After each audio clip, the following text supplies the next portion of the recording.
Welcome to Sports Comms Lecture 1, where we talk about the future of sports PR.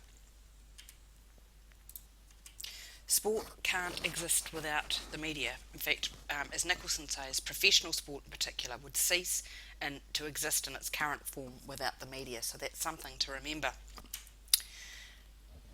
Media performs three essential functions: information, interpretation and entertainment. Nicholson said something a little bit different, but his word in there was education. I actually don't think we educate on sports. I think we interpret what's there, which is a little bit different.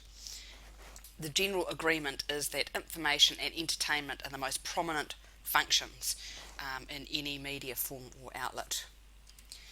Then there's this idea of technology convergence, because technological change has been a key driver in relationship between the media and all aspects of society.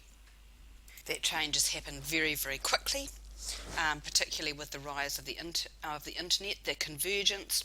If you think about the multitude of drivers in the sport media landscape, I mean, you've got technology change where technology is becoming integrated. Think about where a household had to have an aerial to get a TV signal, a phone had to be wired in by a copper wire, and you had to have a radio for transmissions. Now you can do all that through single cable, and that delivers pay TV and internet access. So there's quite a lot of convergence.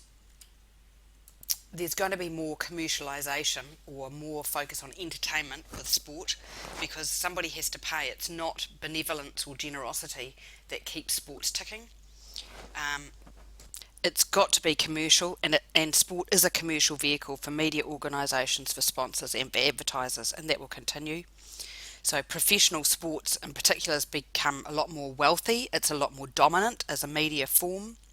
Think about the professional soccer teams in the UK, they're just huge. There is a danger of hyper-commercialism. Have a look at what Nicholson says about that.